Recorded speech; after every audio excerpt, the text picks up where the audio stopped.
ناظرین و سامعین، سیدنا امام محمد تقی علیہ السلام آپ کے تذکار پاک ہو رہے ہیں۔ مشہور قول کے مطابق 10 رجب المرجب 195 ہجری آپ کی ولادت باسعادت ہوتی ہے، اور مدینہ طیبہ میں آپ کی ولادت باسعادت ائمہ اہل بیت اطہار علیہم السلام میں سے 9ویں امام ہیں آپ۔ اہل بیت اطہار علیہم السلام کی شان، عظمت، رفعت قرآن و حدیث میں بارہا کئی مقامات پر موجود ہے۔ اس کے حوالے سے وقتاً فوقتاً ان کی شان بیان کی جاتی ہے ان آیات بینات اور احادیث مبارکہ کے ساتھ جو اولیاء کرام نے ان کی عظمت اور شان کو سمجھا۔ اس میں سے میں پیر سید مہر علی شاہ علیہ رحمہ آپ کا قول جو ہے وہ لازمی عرض کرنا چاہوں گا۔ آپ فرماتے ہیں ملفوظات مہریہ میں آپ نے لکھا کہ ائمہ اہل بیت اطہار علیہ السلام کی جو نعمتیں ہیں یہ وہبی ہیں، یہ اللہ کی عطا کردہ ہیں، یہ کسبی نہیں ہیں، یعنی یہ زہد و تقوی اور ریاضت عبادت سے صرف حاصل نہیں ہوئی، یہ وہبی ہیں، اللہ کی عطا کردہ ہیں، خاص عطا سے ہیں، اور نبی محتشم صلی اللہ علیہ وآلہ وسلم کے تصدق سے ہیں۔ ہاں فرمایا دیگر اولیاء کرام کو جو اللہ نعمتیں عطا فرماتا ہے، کرامات سے نوازتا ہے، شانوں سے نوازتا ہے، وہ کسبی ہوتی ہیں، یعنی وہ اللہ سے محبت اور اخلاص کی بنا پر عبادت کا تعلق جوڑ لیتے ہیں، اپنا ناطہ جوڑ لیتے ہیں، تو وہ جتنی اللہ کی بارگاہ میں اللہ کے راستے میں محنت کرتے ہیں، عبادات، ریاضات، مجاہدات، مراقبات کرتے ہیں، اتنا اللہ سبحانہ وتعالی انہیں نوازتا جاتا ہے۔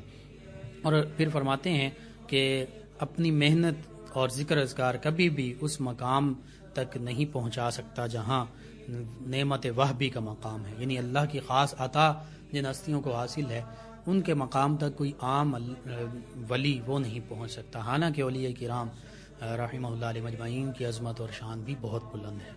حتیٰ کہ آپ نے پھر فرمایا کہ اہل بیت اعظام علیہم السلام کی شان اور ان کا معاملہ عجیب قسم کا ہے کہ عام انسانی عقل میں ان کی عظمت، ان کا مقام، ان کی شان سما ہی نہیں سکتی، ہماری ناقص عقل اور فہم میں ان کی شان اور عظمت آ ہی نہیں سکتی۔ بہرحال سیدنا امام محمد تقی علیہ السلام والد گرامی سے آپ نے پرورش پائی، تعلیم و تربیت حاصل کی، اور زہد و تقوی کا ایک الگ مقام آپ کا، اللہ کی بارگاہ میں عبادت کا ایسا عالم کہ راتوں کو اللہ کی بارگاہ میں اٹھ کر عبادات کیا کرتے، نوافل پڑھا کرتے، رکوع سجود قیام میں حاضر رہا کرتے، حتیٰ کہ راتوں کو ہی لوگوں کی جو ضرورت مند لوگ ہوتے ان کی مدد کیا کرتے، ان کی ضروریات چپکے سے ان تک بہم پہنچایا کرتے۔ یہ ائمہ اہل بیت اطہار علیہ السلام کا شیوا رہا، ترہ امتیاز رہا۔ اسی طرح علمی مقام کا آپ کا اندازہ لگایا جائے تو ایک یا دو واقعات میں خصوصاً بیان کرنا چاہوں گا۔ سب سے پہلا یہ کہ خلیفہ مامون الرشید کی بیٹی ام الفضل سے جب آپ کا نکاح ہونے لگا اور اس نے درخواست پیش کی، آپ نے قبول فرما لیا، تو اس موقع پر یحییٰ بن اقسم یہ خود اس دور کا چیف جسٹس بھی تھا، قاضی القضاء، چیف جسٹس، یعنی سب سے بڑا جج بھی تھا اور بہت بڑا عالم اور فقیہ بھی تھا، مانا جاتا تھا۔ اس نے سیدنا امام محمد تقی علیہ السلام سے بحث کرنے کا فیصلہ کیا، اور مقصود یہ تھا کہ یہ سمجھتا تھا کہ سیدنا امام محمد تقی علیہ السلام ابھی حالانکہ کم عمر تھے، 9 سال کی عمر، 9 سال اور چند ماہ عمر تھی اس مکالمے کے دوران، گفتگو کے دوران، تو اس نے سمجھا کہ شاید سیدنا امام محمد تقی علیہ السلام ابھی کم سن ہیں، ان کا وہ علمی مقام نہیں ہوگا، تو اس نے بہت ہی مشکل مسئلہ جو کفارات کا مسئلہ ہوتا ہے کہ کفارہ کن چیزوں کا کیسے ادا کیا جائے، تو فقہ کا سب سے مشکل مسئلہ یہ کفارات کا مسئلہ یہ چھیڑ دیا، اور کہنے لگا کہ اگر کوئی شخص حالت احرام میں، یعنی وہ مکہ المکرمہ میں احرام کی حالت میں ہے، احرام پہنا ہوا ہے، باقی کنڈیشنز تو بعد میں، احرام کی حالت میں شکار کر لے تو اس کا کفارہ کیا ہوگا، وہ کیا کفارہ ادا کرے کہ جو اس نے شکار کیا احرام کی حالت میں، ایک ممنوع کام کیا، اس کو اپنے اوپر جو حرام کام تھا حلال کر لیا، تو اب اس کا کفارہ کیا ہے؟ تو آپ علیہ السلام نے فرمایا کہ آپ کا سوال ناقص ہے، پہلے سوال مکمل کریں پھر اس کا مکمل جواب دیا جائے گا۔ اس نے کہا کہ سوال میں کیا نقص ہے؟ آپ علیہ السلام نے فرمایا کہ اس مسئلہ کی چند صورتیں ہیں. جس طرح آپ نے سوال کیا یہ تو نامکمل ہے، ادھورا سوال ہے، ادھورے سوال کا کوئی جواب نہیں ہوتا. اب فرمایا کہ چند صورتیں یہ ہیں کہ شکار اس نے حل میں کیا، یعنی حدود حرم سے باہر کیا، یا حرم میں کیا. جو مکہ مکرمہ کا حرم ہے اس سے باہر کیا تھا، یا مکہ مکرمہ کا جو حرم ہے اس کے اندر کیا تھا شکار. اب یہ بہت اس کا ایک چیدہ اور بالکل صحیح کنڈیشن آپ نے پوچھی ہے کہ مکمل وضاحت تو ہو، پتہ چلے مکمل صورتحال کا، اس کے مطابق جواب دیا جائے گا. تو دوسرا آپ نے فرمایا کہ شکار کرنے والا اس کفارے کے اور اس مسئلے سے کہ یہاں پر شکار حدود حرم میں حرام ہے یا نہیں ہے، اس سے باخبر تھا یا نہیں تھا، جاہل تھا.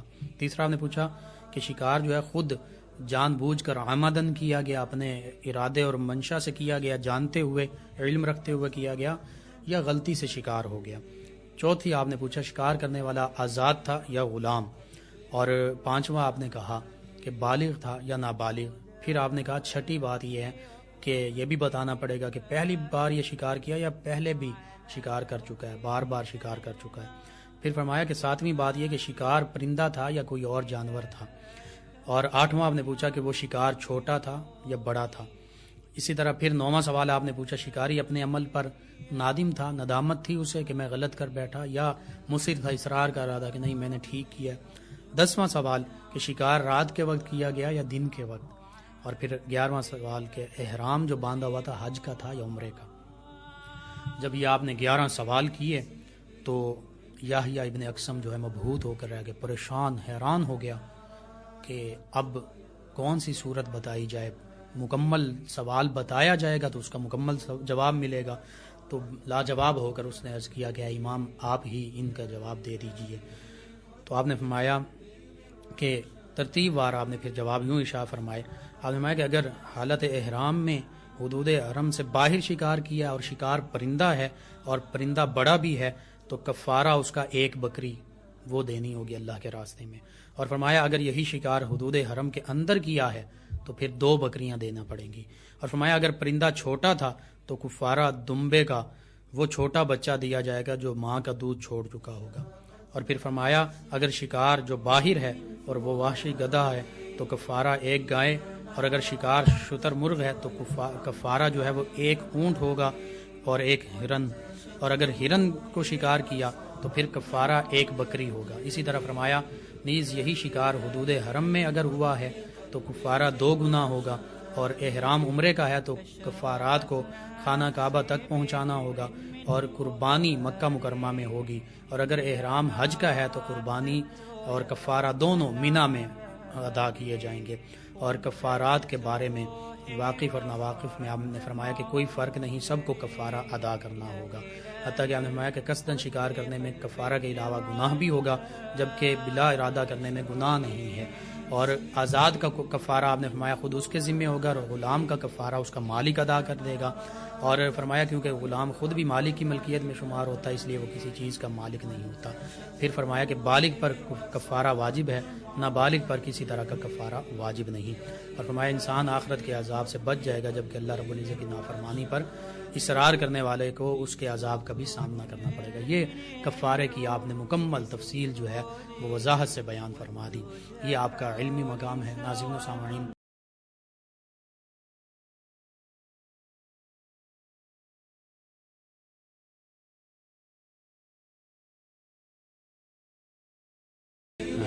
سامعین، سیدنا امام محمد تقی امام جواد علیہ السلام آپ کے تذکار پاک ہو رہے ہیں.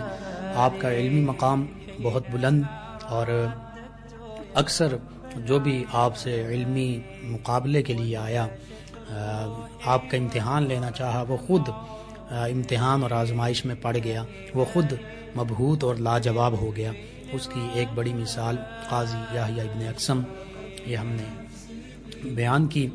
سیدنا امام محمد تقی امام جواد علیہ السلام کی تعلیمات کو اگر ہم دیکھیں تو آپ نے ہمیشہ اللہ سبحانہ وتعالی کی عبادت کرنے کا حکم دیا، ترغیب دلائی، نبی محتشم صلی اللہ علیہ وآلہ وسلم کے ساتھ محبت کی ترغیب دلائی، اور جو خصائل حمیدہ ہیں، اچھی عادات ہیں، ان کو وہ آپ میں موجود بھی تھیں، ان کو اپنانے کا حکم بھی دیا کرتے تھے۔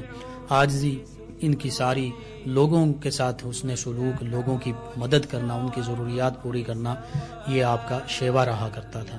بہرحال آج جب ہم ائمہ اہل بیت اطہار علیہم السلام سے محبت کا دم بھرتے ہیں تو پھر ہمیں ان عظیم ہستیوں کے ساتھ اپنا محبت کا تعلق یوں استوار کرنا ہے کہ ہم نے پھر ان کے فرامین، ان کی تعلیمات، ان کی سیرت، ان کے کردار پر بھی عمل کرنے کی کوشش کرنی ہے، تاکہ ہم ان کے نقش قدم پر چلتے ہوئے کہ جو نبی محتشم صلی اللہ علیہ وآلہ وسلم کے نقش قدم پر چل رہے ہیں، نبی کریم صلی اللہ علیہ وآلہ وسلم کے سچے پیروکار بن سکیں، اور پھر یہ معاشرہ مملکت اسلامیہ یہ عظیم مقام حاصل کر سکے۔